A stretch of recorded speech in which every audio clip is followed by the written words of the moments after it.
Hi guys, and today playing BJBP5, and this is the 5th BJBP episode.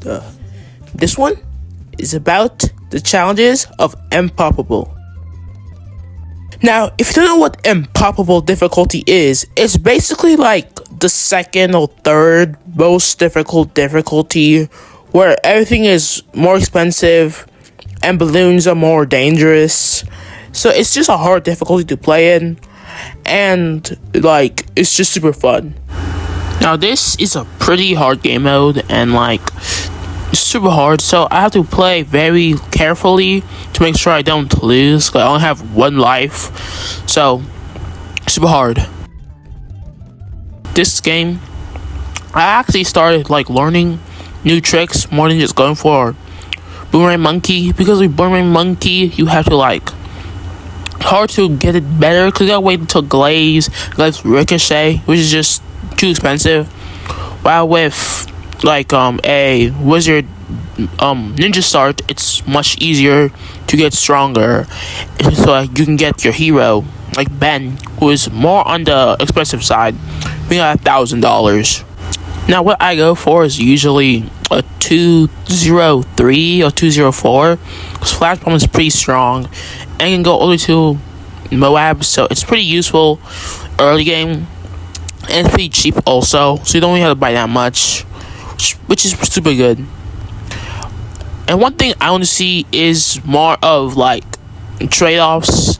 What I mean by like that is like with BD2 giving some like heroes to BD6, same thing going with BD6 giving some heroes to BD2, and some stuff like some tweaks that they do, which make it very good, because in BD2 like the lightning for Druid is much stronger and like more useful, because it can hit much wider radius than in BD6. So I just want to see that in the game more often. Now, camera detection is not really needed, but it still works, helps you. Also increases the monkey's range, so it's pretty useful most of the time when going for like snipers for the path I'm literally taking. Because well, it's really useful being able to hit camos without actually having camera detection. That's the whole reason I used it. And well, still the biggest problem I have with money is that I don't know the importance right now. Like, I'm placing it too late in the game. Around 44 banana farm is too late, okay? You should get one like in like the 10s, but I got one in round 44, just too freaking late. You don't want that. And also, again, Sticky Bomb, pretty good. It can deal against most Moab class balloons. Like, if you want to fight against BFB, you just need like around like 6, like what's it called? Like, is it like bombs? Like, yeah, bombs, or like, which is pretty easy. And you can just like with your Wizard Monkey go with Real Lord Phoenix and then clean up the balloons, or use that early so that you can kill them faster. There's a multiple ways you can do it, but it really doesn't really matter what I go for right now, because like I'm way behind schedule with my monkey farming business. Just awful. Also, again, Sentry is the best early game. Sentry just spawn a bunch of strong, useful guys.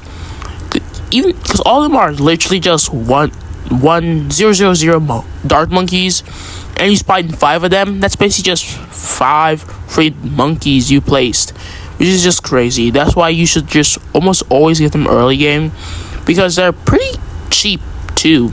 You don't need to buy the base upgrade, and that's it. And you still get a broken team with you. Now, it's pretty easy to like actually just get money. You just gotta actually farm. I was not farming. This whole reason I'm just not having that much towers to use. But if I did farm a little bit more early game, I would have easily got more towers and would have easily passed the game. And I think the biggest problem is just that how hard this game mode can be sometimes. Also, by the way, Summon Phoenix is super broken. It does a big amount of damage, and it's pretty like it's in a fast cooldown. So it's pretty actually useful to just use early game because of just how strong it is, you know. And also, yeah, Cover Mobile app is also pretty as broken as like multiple T5s combined because of its stun abilities and it's like debuff effects. So it's pretty useful to use any single time you're doing anything related to that. Now, also, Banana Central is pretty good also. Usually use it a lot because Banana Central with Overclock give you a lot of money. Overclock with actually any banana farms give you much more money because it increases the speed at which it produce each turn, making it much more useful than going for more banana farms where you can just have a better Banana Central that can compensate for a few more banana research facilities. So you should think about that. And yes, you should. The reason why I got multiple Chrome apps is because, well, they just shoot slow. It's super hard for them to actually just like stun a bunch of Moabs. And like, cause like my defense is pretty not well, okay? Like I can not really handle a bunch of Moabs getting hit with me in like the span of 2 seconds. So I have to use all the Moabs to stop that from happening. You know, in this game, you also gotta realize that you need like a spike factory in the back to make sure that even if you do mess up and balloons are past your main defense, the spike factory just there to bail you out. You should always do it because, like, look right there. I would have died if I did not have a spike factory. Yeah, I know I could put that money into something else, but the spike factory is pretty cheap. So getting like that $5,000 from that spike factory wouldn't really add anything that much, aside from like getting like a main Moab or something. But main Moab is just much more expensive, so I have to take it this route because it just has so much more powerful damage, you know. So you should really consider that when you're playing the game.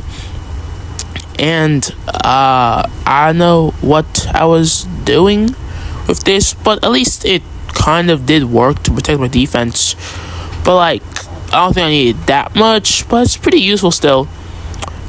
And Benjamin is super useful also early game.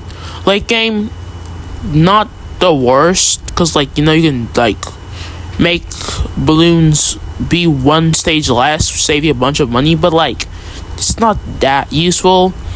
So I'm not like trying to dish it or anything, but like he's only good early game for money, and then you just really just like sell him because like there's no really use for him anymore at a certain point when you're playing the game. You know, both things gotta realize when you're like playing the game, you really have to like think about what balloons you have to buy and should you buff up your defense. I didn't pay attention, and that's why I like, you know, kind of lost in this game because my defense was not just buffed up. So the whole reason I didn't pass is because my defense was just too weak for later rounds and didn't have enough power to like go through all it. Like these easy rounds, yeah, pretty simple, but like I'm still letting a bunch of them by, and that's the whole reason why I almost lost right there and then. And that's all for today, and I'll see you guys next time. Make sure to like and subscribe.